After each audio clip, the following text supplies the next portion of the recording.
आतंकी संगठन हमास के इन्हीं मंसूबों पर इन दिनों बम बारूदों की बारिश हो रही है।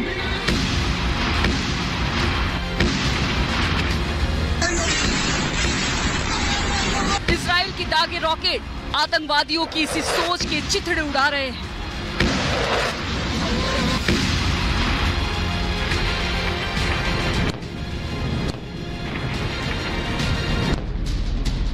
पिछले कुछ सालों से इजराइल और उसके लोगों के खिलाफ उगला हर जहर उनकी ही नस्ल को बर्बाद कर रहा है।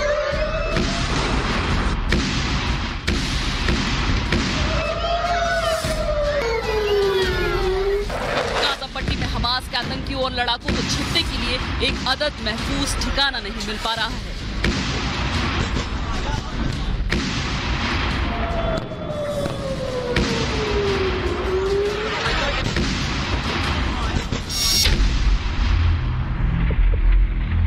दिन हो या रात, गाजा पट्टी के हिस्से का आसमान इजराइल की तरफ से दागे गए रॉकेट की वजह से धुएं से ढका है।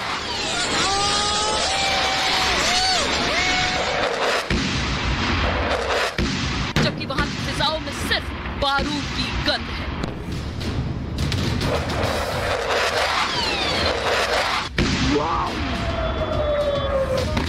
इजराइल के लड़ाकू विमानों की तरफ से दागा जा रहा हर गोला हमास के ठिकानों पर मौत बनकर बरस रहा है।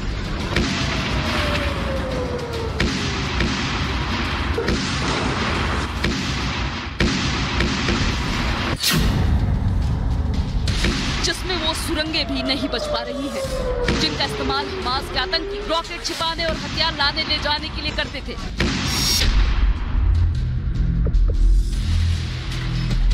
लेकिन ऊपर से कंक्रीट से बनी यही सुरंगें अब हमास के आतंकियों के लिए कब्रगाह साबित हो रही हैं।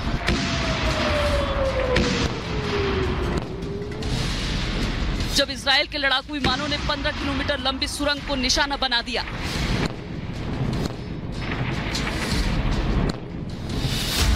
इजराइल डिफेंस फोर्स की तरफ से किए गए एयर स्ट्राइक में टनल के अलावा हमास के 9 कमांडरों के घर भी तबाह हो गए।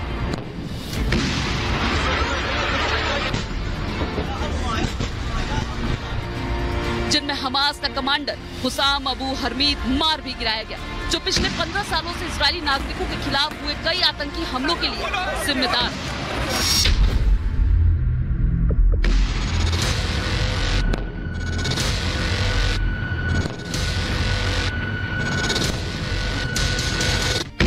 गाजा पट्टी में मौजूद हमास के कई और ठिकानों को भी इजरायली एयरफोर्स ने मंगलवार की रात को नेस्ता नाबूद कर दिया। गाजा पट्टी की वो मनहूस रात भी एक एक कर इन 3 बड़े हमलों की गवाह बनी, जब लड़ाकू विमानों की फुड़फुड़ाहट और धमाकों ने सन्नाटे को भी चीर दिया।